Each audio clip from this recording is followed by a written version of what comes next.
So we've now made it to the last session of the day, although after this you're all welcome to come and join us for a few drinks at the end and a bit more networking. But now we're going to have a panel discussion. So I'd like to invite the people who are joining the panel to come up here.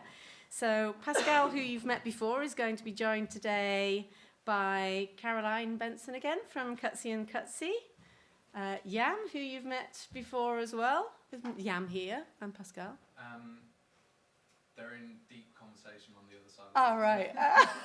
So maybe you're someone... Yeah, that would be brilliant. This is Amir as well from Syneos Health. So Yam and Pascal would be useful. On the other side of the glass. Yeah. Sadly, Helen Clark from Takeda isn't able to join today due to illness, but then we've also got Matthew Wright from Wordbird, who also possibly has gone out to go and apologies because Wordbird should be in one word. I was meant to correct that spelling. So, but anyway, whilst we're here, would you like to introduce yourselves? Because I'm sure there's going to be an introduction start. So, Amir, would you like to start and introduce yourselves? I can. I don't know if that works. Does this work? Yes. Okay. So my name is Amir Hedayat Kalashadi. I work for Syneos Health as the talent lead. I lead a team of recruiters recruiting for our European communications businesses. And those businesses are headquartered in the UK, France, and Germany. I'll pass. I feel like I've already introduced myself. Oh, really? Yeah. Okay. You went in the first session. I wasn't. Okay.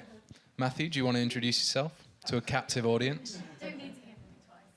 It's fine. No, it's fine. Pascal is Hi.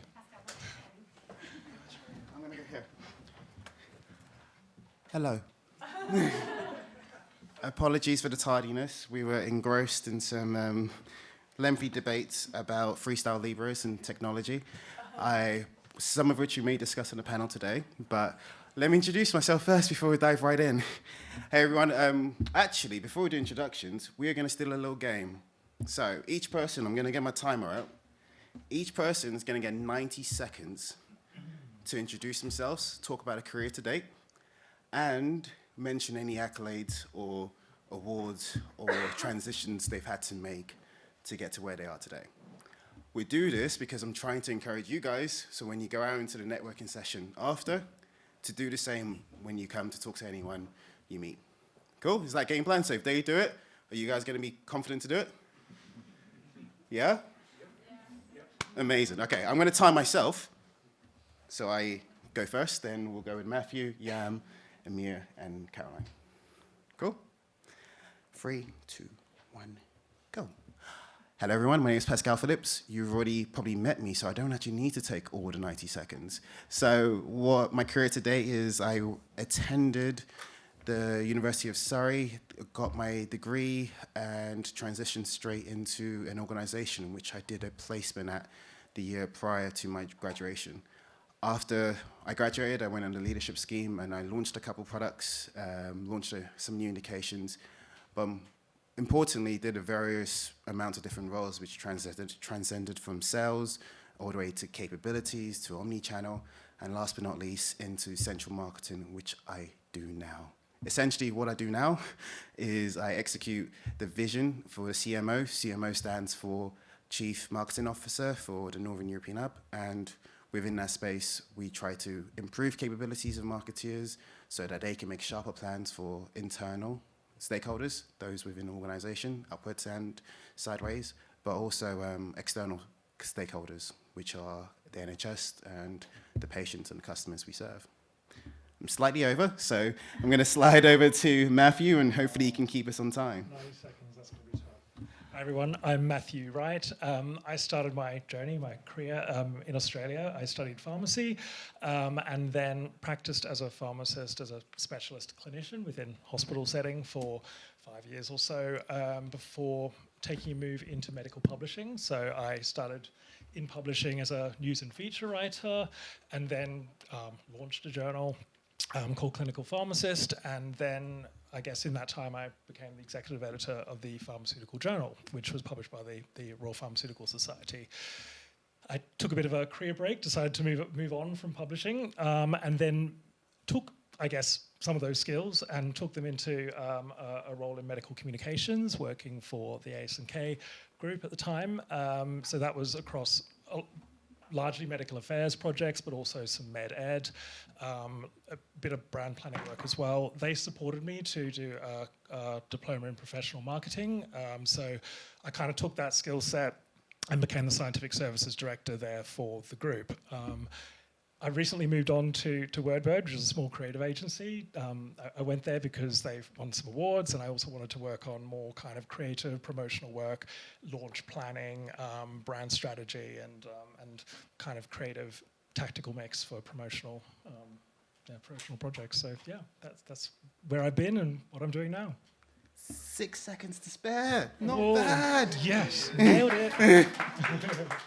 Yam, over to you. Pressure that I put on people I'm now experiencing myself. I'll start by apologising for the catfish of a picture I can see up there. Apologies for that. Before marriage and children. I went to serious. I went to university at Leeds Metropolitan University. I studied business computing, which is probably not the norm in terms of coming into this type of industry. I think I got to the end of that degree and I thought, I'm not going to be able to sit in a dark lab coding, but I really loved the business aspects of the degree that I'd completed. I came into industry in a route that's probably not appropriate anymore. You won't see as much. Like the first job I had to do was convince another representative to let me go out with them and shadow them for the day, where there was always the adage of if you can't convince somebody to have that experience of you, then how on earth are you going to be able to convince a doctor to prescribe your products? So that was a really interesting first part of being able to put yourself out there and convince people to work with you. I started off at a contract house, Ashfield, turned in Ashfield into Focus, working for organisations like AstraZeneca and a short spell at Pfizer and MSD. I then became a headcount person, so instead of being contracted, working directly for MSD, and I've been there, as I've said, for just over 15 years now, working through sales. I've spent a long time in learning and development, various different coaching roles, which have really helped me understand, okay, how do we relate to people externally, but both internally. And more recently, working within the strategy office within MSD. I've had an opportunity to work across long-term conditions, diabetes, COPD, cardiovascular heart disease, and more recently, real focus on oncology, which is a big part of our business. But ultimately, in the role that I have now, my big focus is on helping us to really work out the strategies that are going to enable us to be successful both now and in the future, and then helping our teams where the real expertise lies to execute those to the best of their ability. I'm over. 23 seconds, but it's okay. It's okay. Well, I've already had 30 seconds with them. oh, so- okay. While we're waiting for him to come. Okay. Shots fired. I get it. So my name is Amir Hedayat Kalashadi. I went to university originally to study law, but about a few weeks before I got there, I decided I didn't want to be a lawyer. So I switched to a discipline that I enjoyed more, and ended up graduating and becoming a lawyer. Before I got some experience and realised I didn't want to be a lawyer, so I fell into recruitment. I did recruitment work in the education industry, in construction, and then ended up in healthcare. I recruited for a consultancy who worked with a variety of different businesses across the healthcare industry, including some of the businesses behind you on the screen, behind me on the screen, and including the business I work for now. So I ended up building some networks in Syneos Health, and now I lead the recruitment across European communications, having joined as a contractor.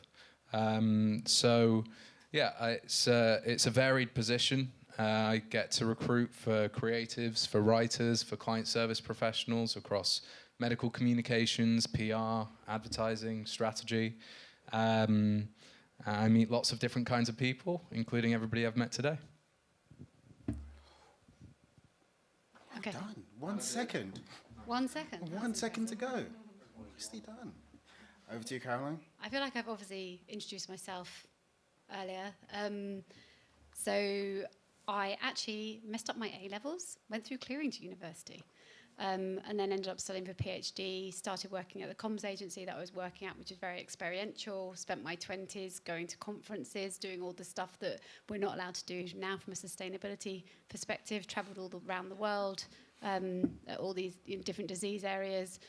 Absolutely loved my job, stayed at the same company until I started up Cutsy with my brother, and we're a healthcare comms agency supporting, do very similar things to Amir, not sort of competitive thing. So all the things he was saying, that's really, I say that covers it. Oh, thank you, and you have the best time record out of the team. I've done it twice, though. Awesome. All right, so today we're going to be diving into the panel discussion, and essentially we're going to be discussing how to get into the industry, not just from I guess practical tips or advice to take on board when you're looking at your first role or how you're looking to perform in your first year, but also looking at it from a diversity and inclusion and equity angle, and really talking about the progression of the industry throughout recent years. So please, this session is open for you to ask questions. I'm going to kick us off with one question, but then I'm going to slide straight to you guys, because hopefully you're going to help us design the session together. So are we happy with that? You guys got some questions in mind? Yeah, sound like a deal. Yep, cool. We'll take the fair exchange. All right, first question I have, and I'm going to slide to probably Amir and Nyambe for this question, which is, what resources or actions should you be leveraging before an interview? Where to start? So every single business that are recruiting in communications or in the healthcare industry have a digital footprint, which is accessible to all of you. So never, ever turn up to speak to a business without knowing who they are or what they do. Okay, there's lots of resources online for absolutely everybody who wants to get a job in healthcare to find out who they're speaking to. So look at the individual's name, find them on LinkedIn, maybe have a couple of questions ready for them about their background, their experience. Shows that you've done your research, shows that you're interested, shows that you're engaged and curious. So, I can summarize that just by saying, use the internet. There's loads of information on the internet about every business that you'll ever apply to. And there's probably information about every person you'll speak to when you're applying. Awesome. Nice. And maybe just to build on that with the Internet of Things and all of the stuff that's on there, maybe just to deeper a little bit there. I think LinkedIn is absolutely amazing. I think beyond getting to an understanding of what does the organisation do, this interview game is competitive. And I think sometimes people feel like it's almost cheating to go directly to ask the questions. If you can find out about the interview process, who's going to be the manager in that group, who's working in that team you're potentially going into, there's nothing to stop you from reaching out to those people and trying to get a little bit of an advantage of understanding what's going on in that organisation, what's going on in that team, what is the manager looking for. So give yourself that type of advantage. It can go a very long way. And I think the reality is most people will probably go a lot further to help you than you probably imagine, and they often don't get asked. Worst thing they can do is say no. So put yourself out there and ask the question. The other thing I'd sort of say is a fundamental is and this sounds like really granny sucking eggs, but I will go back to that level. Use star format to answer your questions. When you are in that interview process, it's a scoring system, okay? You can have a brilliant example of something that you've done that gives context and credibility to your competencies, but if you don't share it in a way that makes it easy for the person across the table or the other side of the screen to understand the value of your experience, makes it really difficult for them to give you the points that are ultimately going to get you the job. If you haven't seen that star example, literally being clear around this is a situation in relation to the question you've been asked. This is the task and what we needed to achieve, so that's the goal, and you're really clear in terms of what that looks like. A is the action, so what did you specifically do and what did the people around you do, but really be clear on what your contribution is to that, and then ultimately come back to what are the results. The last bit that I think is often missed out or can be an opportunity is to reflect on actually what did you learn from that experience or what could you have done differently, and then sell yourself. based on his experience, when I do this job for you, because you're going to give me the job because I'm good at this, right? These are the things that I learned from this experience that are going to make me really good for you as well. So those are some things that I think are really useful just to jump into. Fantastic. Anyone else as well? So in that interview process, make sure you listen and don't be afraid to say something like, "That's a good question. Can I just have a few seconds to think about my answer?" Don't be you're a human being. Don't be a machine. Don't just spit out the first thing that comes to mind. Think about your answers and consider them. I love that. And opening. Oh, so go ahead. I think nowadays with AI, you probably have a little bit of a helpful friend. You can even ask maybe ChatGPT if they can tell you about some potential interview questions, and that just gives you a bit of a sense of like what you could be asked. And I think it's really important just to actually practice out loud what you would actually say if you were asked the question, because I think there's a temptation just to kind of rehearse it in your head, and believe me, it just does not come out the same way on the day. So I think it's just worth articulating it out loud.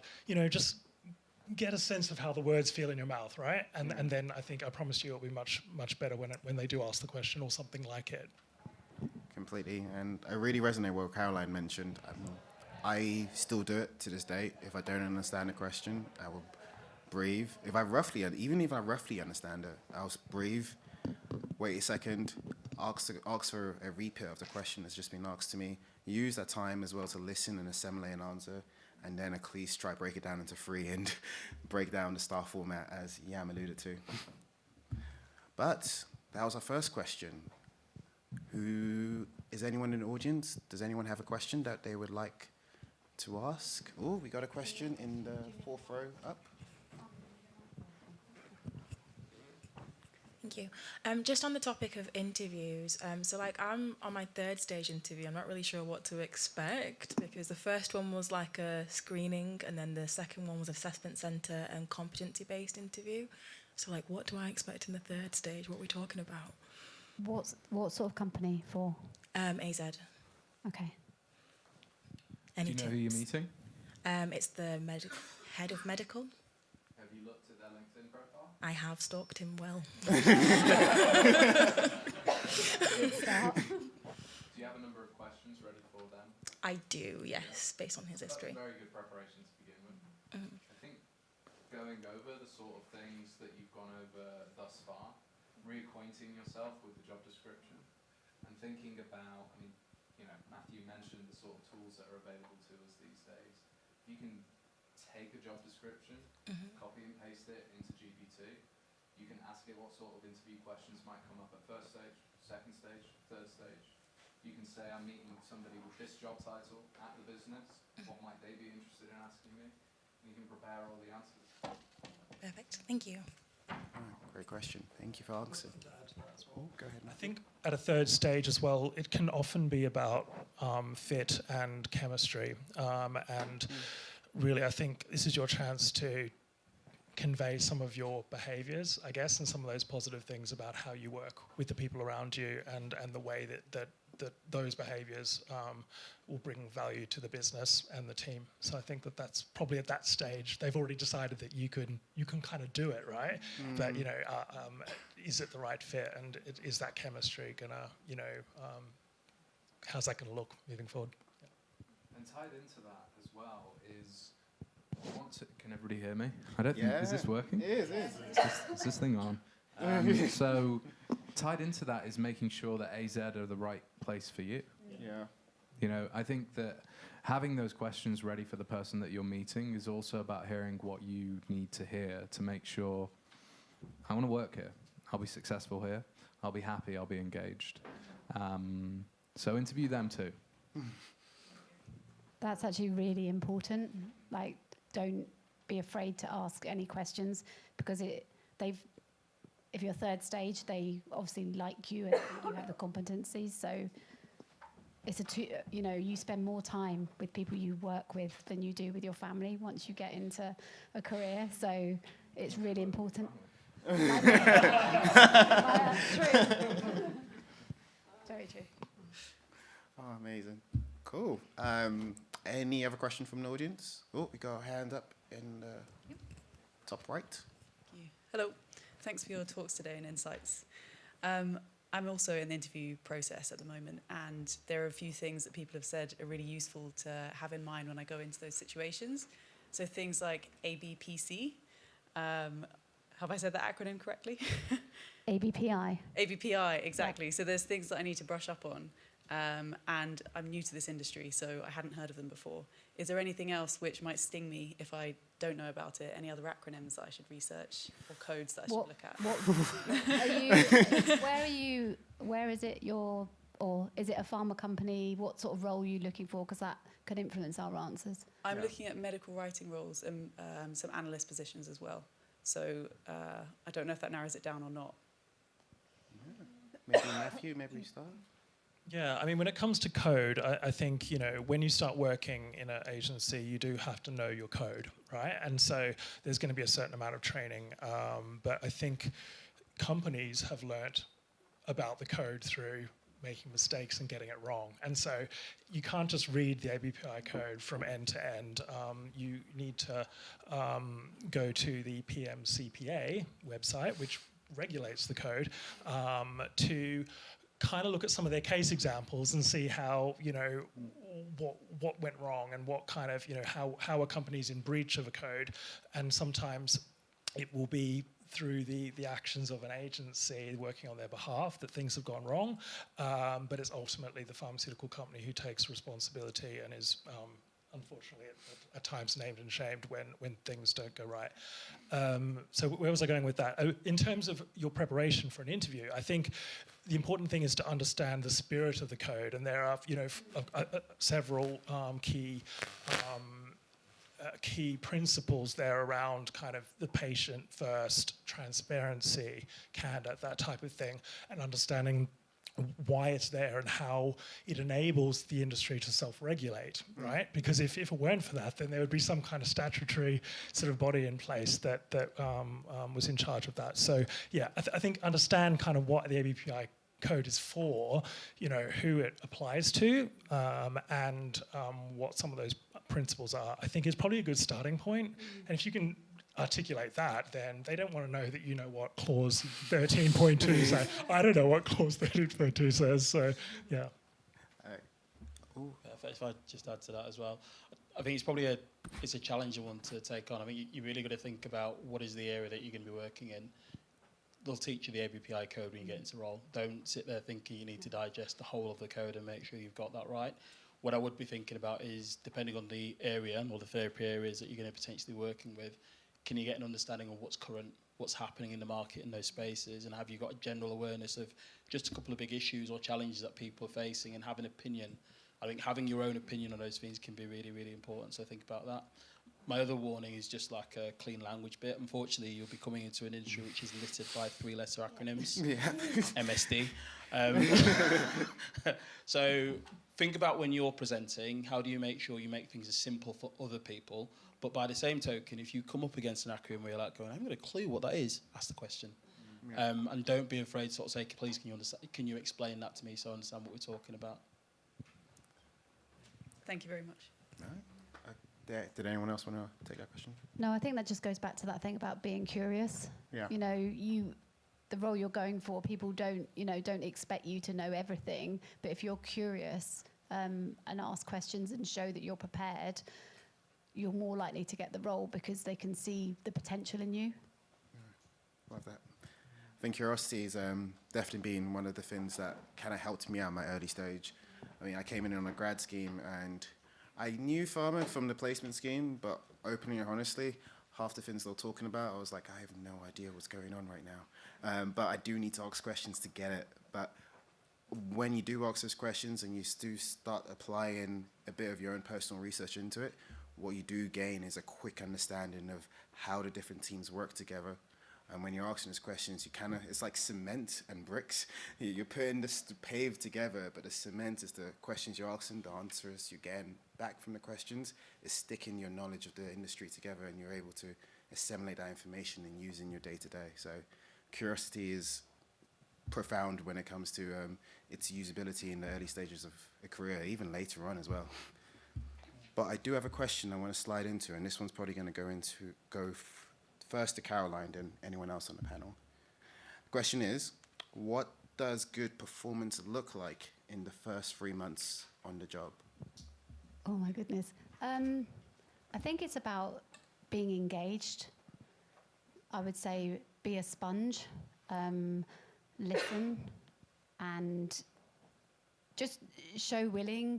And again, like, be curious, put your hand up. If you don't understand, say you don't understand. That whole thing about question, I don't think personally the way I would say that they're with questions, ask questions. It's really important, especially I think in your early stages. I think as you get more into your role, you shouldn't be asking the same question over and over again, but you should be asking questions. If you're going back to your line manager asking the same question 3 times, either they're not supporting you in the right way, or there's definitely a gap there. But I think it is just being hardworking, always be on time, don't be late, risk being early. No, it's general. Yeah, sorry, I wasn't having a dig. But those sorts of things are just really important. And be yourself. Yeah. That's really important. I'm really proud of the team that I have, and Matthew and I always wanted the company to be a certain thing, and you can put those things out there and you can say, we want our culture, these are our values, but it's actually the people that we have within the business that actually make, one of my proudest moments is one of the guys turned around and said, oh, we're the Cutsy community. And, that's what we try to make it, but the people you work with, get the enjoyment out of working with different people and learning from the people that are around you. So I've gone off on a bit of a tangent. I love the Cutsy community. CC. Does anyone else want to take that one? I think I'll talk about humility. Yeah. I think irrespective of the stage anybody's at in their career, nobody started out that way. Nobody started out with all the information they have in their heads 15 years into a career. So having the humility to say I don't know, having the courage to go out on a whim and make a mistake, that's where learning comes from. And if you're in the sort of organisation which welcomes the opportunity for you to learn, then firstly you found a fantastic employer. But there are so many opportunities to learn. You just have to be open to it. So remain open to it. Remain humble, and you'll learn rapid pace in this industry. Maybe just to add to that, I think that 3 months is always an interesting time frame because it flashes by. But I do think there's a big part of actually the impressions that you can make in that first 3 months that can go a long way. So be intentional. I think there's a really big opportunity to build relationships with key people that you're going to be working with. The naivety to be able to ask questions at that point, silly questions if need be, in terms of actually what does good look like in this organisation, being able to effectively contract with your manager. I think being able to come out of that 3 months with absolute clarity in terms of actually this is what success looks like in the next 6 months, in the next year, can be a really great way to potentially position yourself. But understand actually what is being measured, what are the things that are really making the biggest difference, and how can you start to sort of align your work to those type of things, I think can be really valuable as well. I would add as well, if you haven't been offered or given a buddy when you start, I think you should ask for one, because I think that gives you a little bit of a safe space as well to ask some of those questions that you might not want to ask a manager, or if you've been told something and it just didn't stick and you want to talk it through, and even just like someone to go to lunch with. So I think that's just a simple thing, but I think most businesses nowadays offer that. So it would be a bit unusual if you didn't, but something to bear in mind. Great addition. Awesome. Is there any questions from the crowd? Okay, we got 3 hands, so I'm going to go A, B, C. Is that okay? Awesome. Thank you. I'd like to direct this question to Caroline. Do you have any specific advice for returners who are coming back after a career break for having children, specifically if you're aiming to change role from what you did previously, so where you'd like to be now? Obviously, this is my experience. we have hybrid, flexible working. It's basically based on trust. So people do the school run, there's Christmas plays, there's all that sort of thing. That's just part of being a working parent, male or female. And I would, look. I think culture's really, really important if you're returning to work and finding a company that has that position.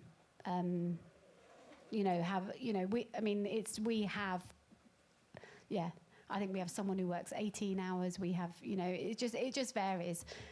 So it's finding a company for you that was willing to give you that flexibility. And I think, there's so much great skill out there in women who are returning to work after having kids that companies would be idiots not to take you on board. But if you want to link in to me, I can probably point you in direction of some resources and stuff, if that helps. Yeah, that'd be helpful. Thank you. There's a thing called Working Mums. We won an award a few years ago with them, and they have a big community for women returning to work. They actually have a working dads thing as well. So I'm not being inclusive, but they're a really good resource. Cool. Thank you. Awesome. And the lady in the middle. I can, if I'm audible, I can use your.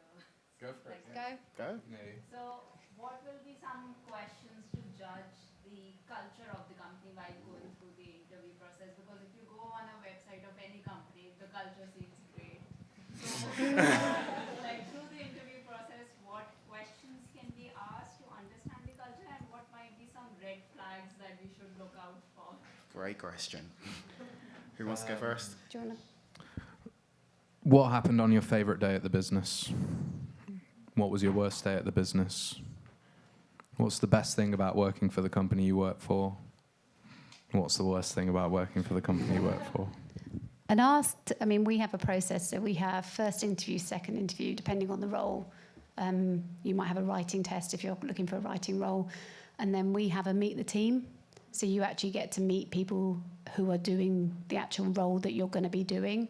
So there's nothing wrong with asking to talk to somebody who's actually doing that role, because you can be interviewed by, people like myself. But it's quite a while since I've done the job that you would be doing. So don't be afraid to say, oh, can I speak to someone who's currently working as a medical writer? Or stalk the company. You might be able to find their writer on LinkedIn and stalk them and say, I've applied for a job at your company.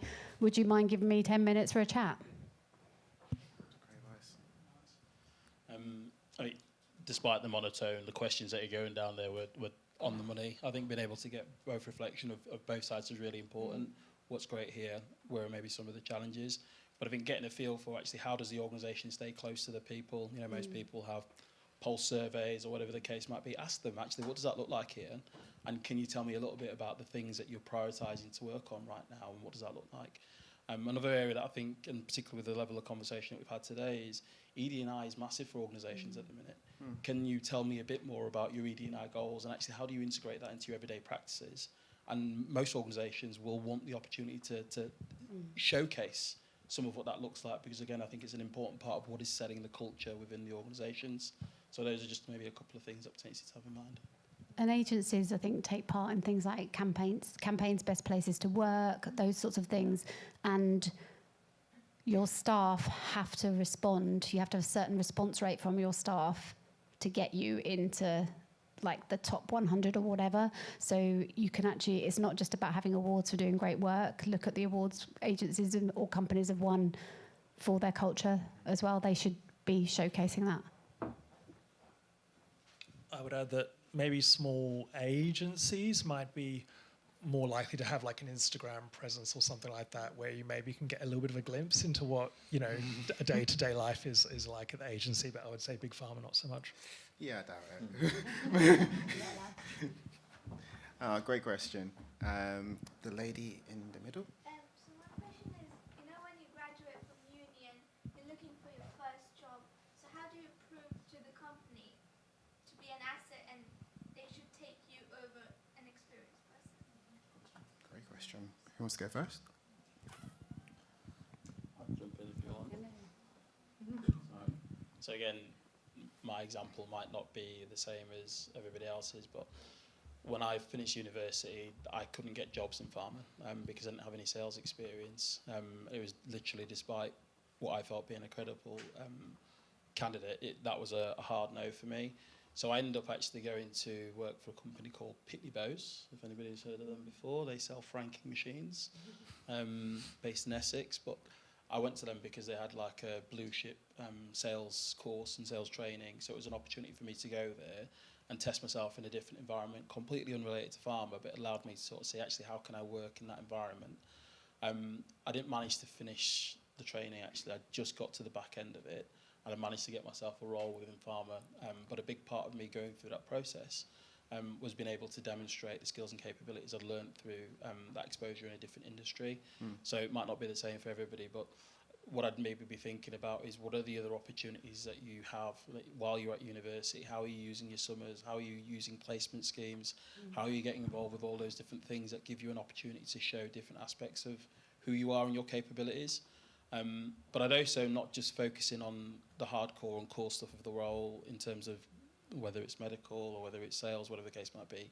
What are you doing outside of work in your personal life? Are you associated to any clubs? Are you associated with any charities? All of that experience is so valuable and a really great way to bring your whole self to the organisations. I think a lot of people will see that value. We had the conversation about that third stage interview. I think being able to show a little bit of what happens outside of the professional can be a really great way to demonstrate what a fit you might be for an organisation as well. Yeah, I think your CV shouldn't just be, if you've, I don't know, some people have done D&I, they haven't. Working in a coffee shop shows you can interact with humans, and also, or in a restaurant or a bar or something like that, shows you can deal with difficult customers. So it's not just about your education, it's about other things you've done outside. I worked as a healthcare assistant for quite a while I was studying for my degree. So, it's other things that you've done. Don't leave them off your CV either. People, we want to see that you're human. We want to see that, you've tried other things. And if you've got gaps in your CV, explain them. Do not leave gaps in your CV. Even if you explain it in your covering letter, or, if you've gone off traveling or anything like that, make sure that your CV tells a story.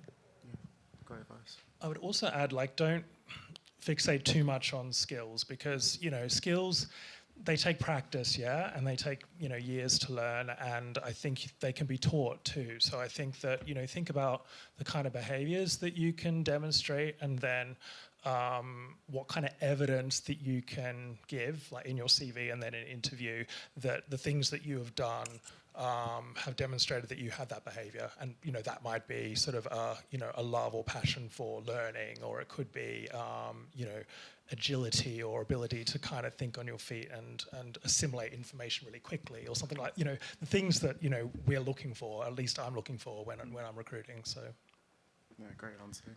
I think the last thing I'd say is don't worry too much about the competition. It's invisible.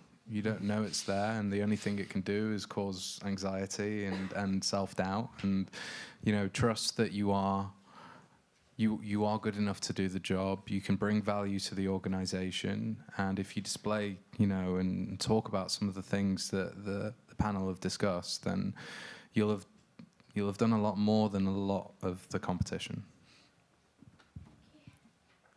Great, we got 3 hands up, 5 hands up, okay. Oh, thanks. We're going to go Thanks, gentlemen Caroline. first, then we're going to pivot that way round. So my question to the panel is, I'm basically mid-career, but when I look upwards, I don't see much diversity in the management, senior management or executive. So perhaps each panel member, what change would you like to see in the next 5 years so that I can be sitting where you're sitting? Great question. Do you want to say? I can go after. Go. P, you've been quiet for a minute. I'll go after you. You got it? No, go on. Okay, I'll go first. Let's do it. And honestly, it's a great question. And I think I almost flash back to when I originally started, and I looked up as well. I mean, it's that classic case of, do I see anyone like me in the positions I'm aspiring to be in? And oftentimes you do see one or two people, oftentimes you don't. But I think the industry, as the panel have alluded to already, has a huge focus on ensuring that the members of our society and the patients that take our medication is represented in every level of the organizations across, so that those ideas, those lived experiences can find their way to the campaigns and the materials that the public sees. Tangibly, what does that look like in the organization? That's open honesty. It's going to take work. It's going to take intentionality. It's going to take continuous focus. It's not a case where a massive global event happens and there's a massive outpour and then there's a tick box exercise. That's never going to be the change that is going to be required to move the needle any better to seeing the change we want to see across the different levels of the organization, especially in leadership. So I think it's going to take every person holding organizations to account when those changes are stagnating or when those positions are not going to the best available candidate out there. It's a big question, right? When I sort of think about the Black Sherpa, it's a big part of what I focus on, right? I think the old trope is you can't be what you can't see. The reality is the challenges around diversity in terms of executive leadership isn't an industry problem here. It's a global problem. Yeah. Life isn't fair. I often sort of have in my head, if you can sort of accept that from the first instance, it can be a position of strength to think about actually what you want to do differently as a result of that. We've had really great questions here about how do you look to get a sense of the culture in the organisations that you're potentially trying to get into. That's where that starts to become really important. I worked for MSD, subsidiary of Merck. For a long time, we had a global leader called Ken Frazier. If you've never seen him or heard of him, check him out, whether it's on YouTube or search him, like unbelievable leader. And we've had that as an example in our organisation, but even still with a black leader at that level, he's found it difficult to drive diversity all the way through his organisation. So it's a difficult thing to do. My advice is to be the change that you want to see. Nobody's going to, the C-suite's not going to change overnight. I think what we should be thinking about is how do we invest in ourselves as individuals and people around us to ensure that the talent that is within organisations starts to come through. Be undeniable. Make really great choices about how you're going to position yourself. Be excellent at the job that you're given. Be really focused on how do you deliver excellence in terms of that piece and do the basics well. And then look to sort of start to progress. And that's what's going to change over time. What I would say, though, is there's so many great examples of female, black, Asian leaders within this industry. So if it's not within your organisation, think broader than that. Think about the industry and the wider aspect of that. But beyond that, if you're looking for inspiration, don't just look for it from pharma. Find it wherever it is. And if you're looking for examples, if you're looking for role models, tap into them. Mentorship is important. You can get that again wherever that might be. Ask the questions and connections that are going to be able to support that.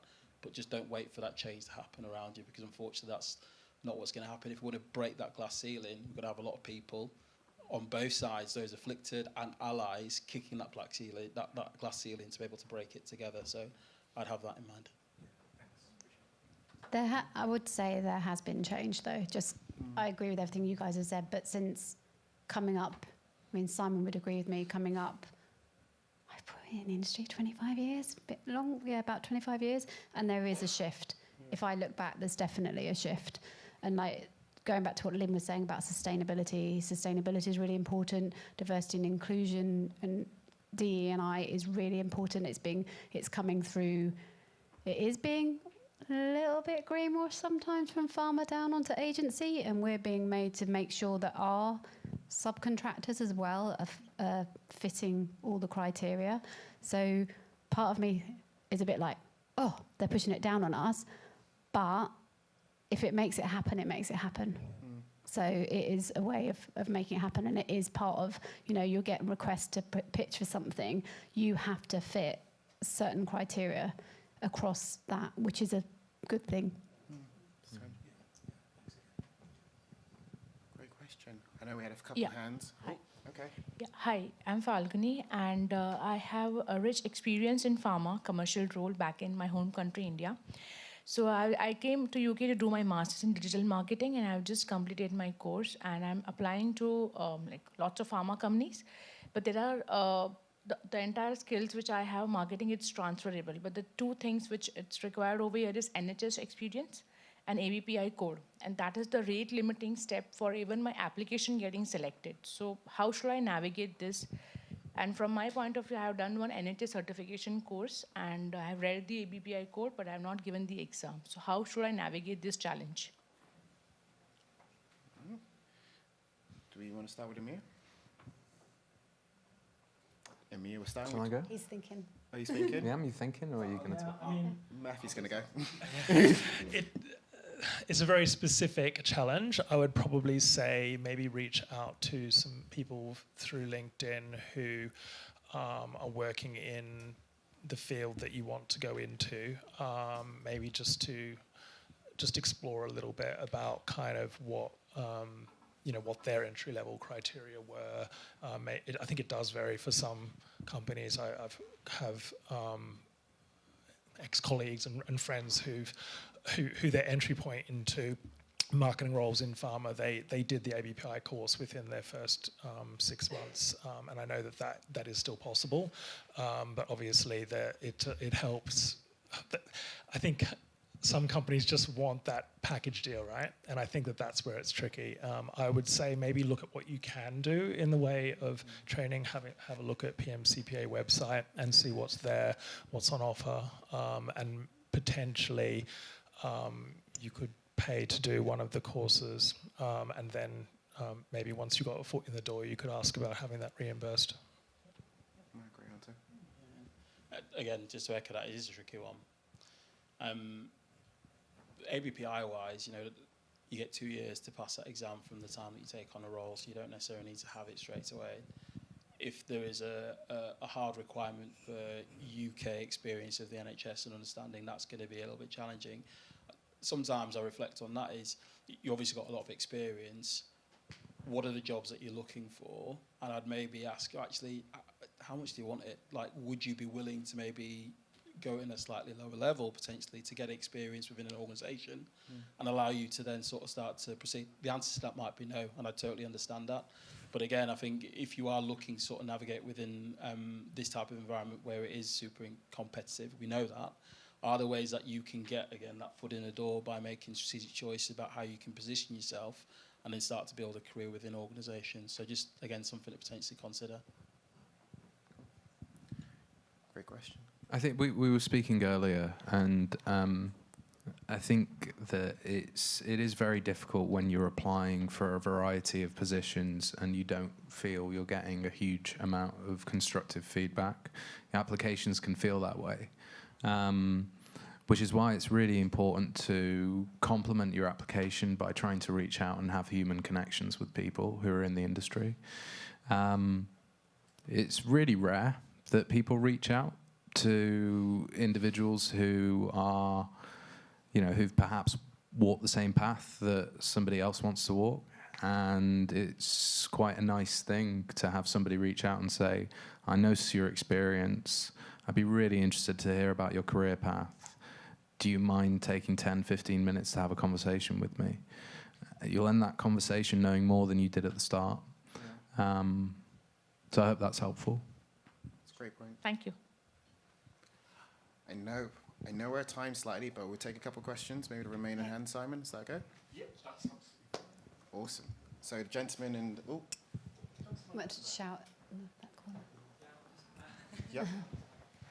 So, I'm currently working in academia, so I'm kind of suss out what roles in medicals would be suitable for me. So, I've chatted to various people today, and it seems like it would be somewhere between medical writing and sort of graphic design, like the creative side. Because I obviously have scientific training, but I also really love graphic design in the form of like scientific illustrations, so kind of more technical illustrations. My first question is kind of specific, like, have you come across many people who come from a scientific training and going into sort of more creative side? And then my second question is, I guess more general of like approaching companies to find out, do these jobs exist? Like, what's the best approach for finding where these jobs are? Because it's not something that's commonly advertised, on a job search, because it's kind of a weird tightrope job. If you have any advice for finding those opportunities. Great question. Who wants to take number one? I can probably help. Yeah. it was based So around? there's been a bit of research about the extent to which people feel constrained within a box within their roles, and the way their organisation views people's jobs and happiness and fulfillment at work. So that's a starting point. So I think that, you know, companies where you can perhaps have more freedom to make the role your own and kind of shape your role towards your strengths and your interests. I think that there's something in that. And I know within creative agencies that work in healthcare, entry if you can write, an entry as a copywriter can sometimes bridge towards more of like an associate creative director type path, rather than sort of, I'm more on a scientific route, which I guess came from my background in medical writing. But I know that there are people more in sort of art director or creative director type roles who have gone from copywriting, I guess, through into an associate creative type of role. So I know that route is there, and I think that if you've got the scientific credentials, we work in healthcare, and so that's a really strong start. But you might have a different perspective, and your brother probably has as well. Yeah, I mean, our creatives, be they designers or whatever, they're trained in their skills, and if you've got those skills and actually you've got that interest in science, then that's a bonus. So it's just like making sure you're looking for the right job titles. So I'd probably look at the more creative agencies like Wordbird, and some of the advertising agencies as well, and look at the roles that they have available. I don't know whether I keep sort of plugging the PM Starting HCA Careers website. There's quite a lot of information on there, but I don't know, that's relatively new and it's a collaboration that we're working on, and I don't know how far that has got into sort of the creative side of the business. But I would look at sort of people like, I don't know you guys, but you guys, Open Health. Yeah, so there are Langland, those sort of creative agencies. Most of the big communications networks have advertising businesses who have creative teams, significant creative teams, but you don't just need to have an advertising business to utilize creative.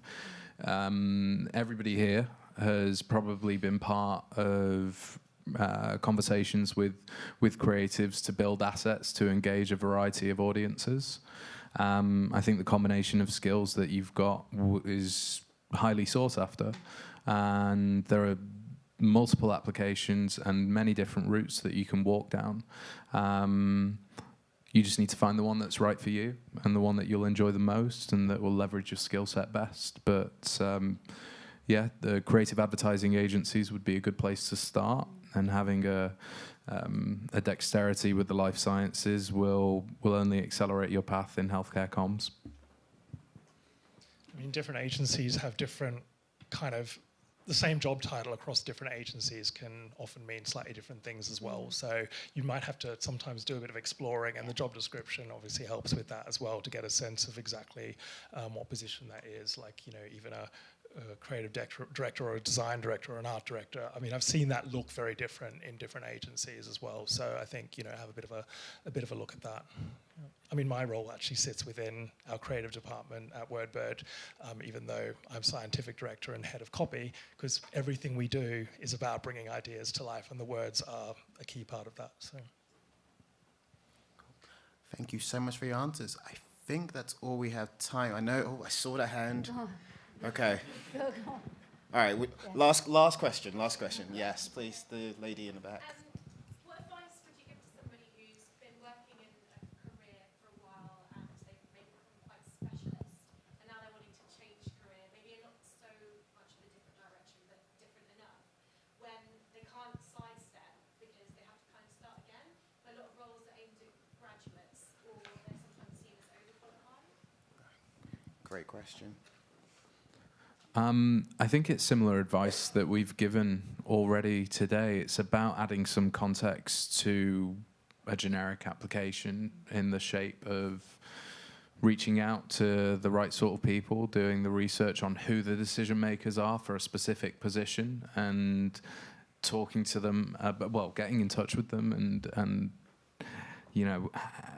putting some context on top of your CV.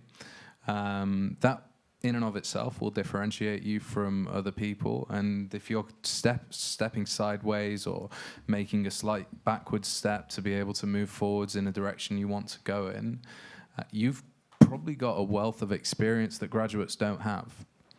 It's just that the decision makers might not know it yet, and because of their attention being too diffuse, or there being lots of CVs for them to look at, they might not notice it.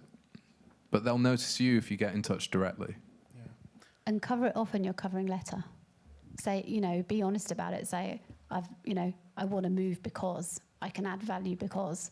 Don't shy away from it. Highlight it, because then you don't give them the opportunity to go, oh, she's overqualified.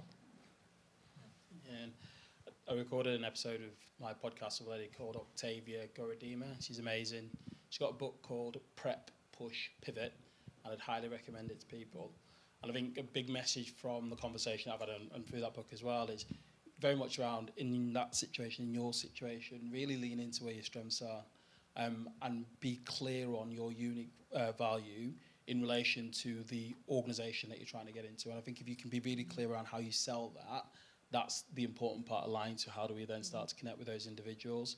So maybe I just wouldn't be put off by it in terms of what does that pivot look like. Equip yourself to make that jump and then go after it like you would do part of your normal job, because that's essentially when it comes to that pivot opportunity, you really need to go after it. Yeah, and one thing I add, because in my current role, I see a lot of marketeers coming into pharma, and we're in a decent stage where there's a lot of new talent coming in, but the majority of that talent isn't the same carbon of the talent that's probably left into a different role. There's so many new areas that pharma especially is looking at to complement those skills that someone may have from a different industry, or maybe something that works similarly in terms of pharma. Bring that into the organization, give you the knowledge you need, and then obviously from that point on, helping you to develop your output, helping you to develop your skill set to work within a pharma environment. So don't limit yourself to entry-level jobs as well. If you can really add a context like the panel was mentioning, I don't see why you're not competitive for the roles that you really want to go for. So just add that context and back yourself. That is all we have time for. I am over 12 minutes, but it's okay. Massive round of applause for the panel.